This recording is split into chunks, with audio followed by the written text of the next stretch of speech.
உயிர்த்தெழுந்த இயேசு கிறிஸ்துவின் வல்லமை ஊழியங்கள் வழங்கும் வசனப் பெட்டகம். இயேசுவே கர்த்தர். இயேசுவையே தேவன் ஆண்டவரும் கிறிஸ்துவுமாக்கினார்.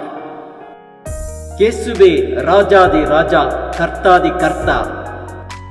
கிறிஸ்துவே மரித்தோர் மேலும் ஜீவனுள்ளோர் மேலும் ஆண்டவர்.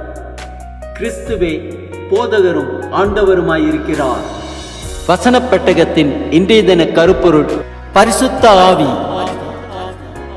Today's theme is Holy Spirit. Who is Holy Spirit? Holy Spirit is the divine force, quality and influence of God over the universe or over his creatures. What the Bible says, Holy Spirit is God's continued presence on earth and the third person of the Holy Trinity.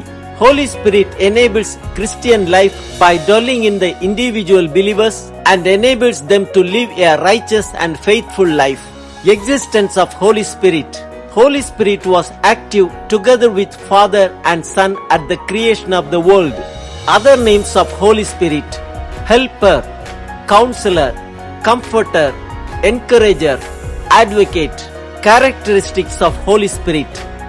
Holy Spirit is a person. Holy Spirit is God. Holy Spirit is a part of the Trinity. Holy Spirit communicates with us.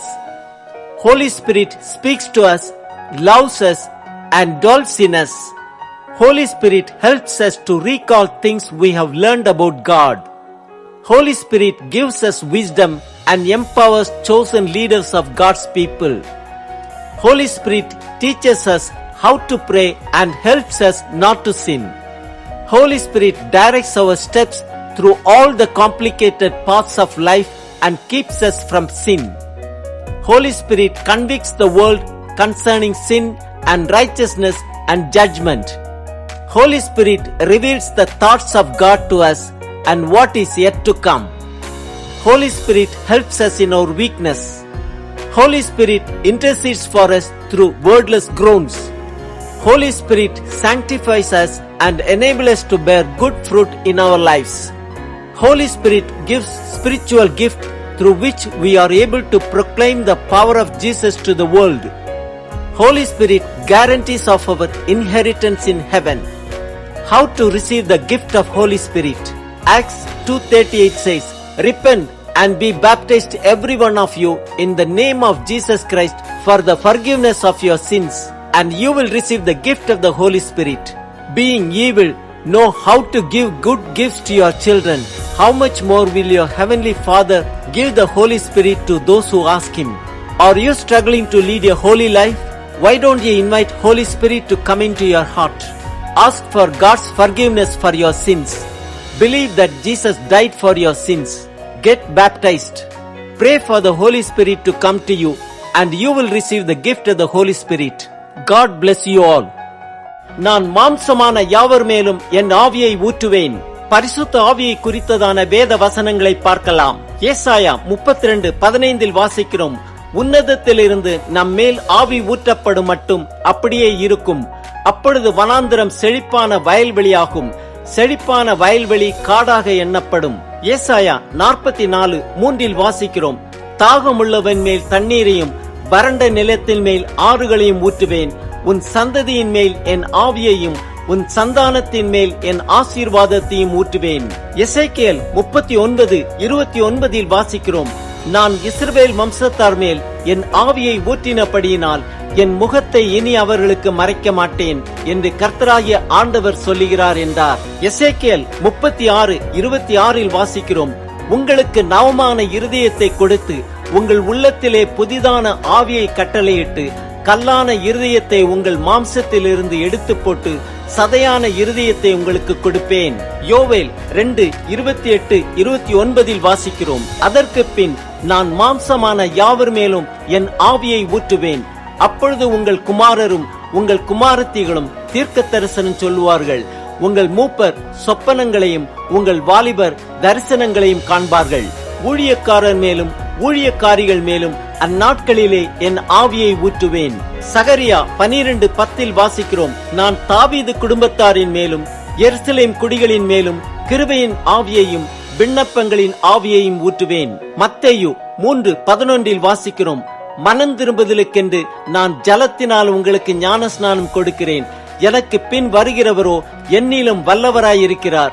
அவருடைய பாதரட்சைகளை சுமக்கிறதற்கு நான் பாத்திரன் அல்ல. அவர் பரிசுத்த ஆவியினாலும் அக்கினியினாலும் உங்களுக்கு ஞானஸ்நானம் கொடுப்பார். மத்தேயு 3:16-17 வாசிக்கிறோம், இயேசு ஞானஸ்நானம் பெற்று ஜலத்திலிருந்து கரையேறின உடனே இதோ வானம் அவருக்கு திறக்கப்பட்டது. தேவ ஆவி புறாவை போல இறங்கி தம்மேல் வருகிறதை கண்டார். அன்றியும் வானத்திலிருந்து ஒரு சத்தம் உண்டாகி, இவர் என்னுடைய நேசகுமாரன், இவரில் பிரியமாயிருக்கிறேன் என்று உரைத்தது. மத்தேயு 28:19-20 வாசிக்கிறோம், ஆகையால் நீங்கள் புறப்பட்டு போய் சகல ஜாதிகளையும் சீஷராக்கி பிதா குமாரன் பரிசுத்த ஆவியின் நாமத்திலே அவர்களுக்கு ஞானஸ்நானம் கொடுத்து, நான் உங்களுக்கு கட்டளையிட்ட யாவையும் அவர்கள் கைக்கொள்ளும்படி அவர்களுக்கு உபதேசம் பண்ணுங்கள். இதோ உலகத்தின் முடிவு பரியந்தம் சகல நாட்களிலும் நான் உங்களுடனே கூட இருக்கிறேன் என்றார். ஆமேன். மார்க்கு 13:11 வாசிக்கிறோம், அவர்கள் உங்களை கொண்டு போய் ஒப்புக் கொடுக்கும் போது நீங்கள் என்ன பேசுவோம் என்று முன்னதாக கவலைப்படாமலும் சிந்தியாமலும் இருங்கள். அந்த நாளிகையிலே உங்களுக்கு எது அருள் செய்யப்படுமோ அதையே பேசுங்கள். ஏனெனில் பேசுகிறவர்கள் நீங்கள் அல்ல, பரிசுத்த ஆவியே பேசுகிறவர். லூக்கா 4:18-19 வாசிக்கிறோம், கர்த்தருடைய ஆவியானவர் என் மேல் இருக்கிறார். தரித்திரருக்கு சுவிசேஷத்தை பிரசங்கிக்கும்படி என்னை அபிஷேகம் பண்ணினார். இருதயம் நறுங்குண்டவர்களை குணமாக்கவும், சிறைப்பட்டவர்களுக்கு விடுதலையையும், குருடருக்கு பார்வையையும் பிரசித்தப்படுத்தவும், நொறுங்குண்டவர்களை விடுதலையாக்கவும், கர்த்தருடைய அனுகிரக வருஷத்தை பிரசித்தப்படுத்தவும் என்னை அனுப்பினார். லூக்கா 11:13 வாசிக்கிறோம், பொல்லாதவர்களாகிய நீங்கள் உங்கள் பிள்ளைகளுக்கு நல்ல ஈவுகளை கொடுக்க அறிந்திருக்கும் போது பரமபிதாவானவர் தம்மிடத்தில் வேண்டிக் கொள்ளுகிறவர்களுக்கு பரிசுத்த ஆவியை கொடுப்பது அதிக நிச்சயமல்லவா என்றார். ஆம், மாம்சமான யாவர் மேலும் என் ஆவியை ஊற்றுவேன் என்று வாக்களித்த நம் தேவன் வாக்கு மாறாதவர்.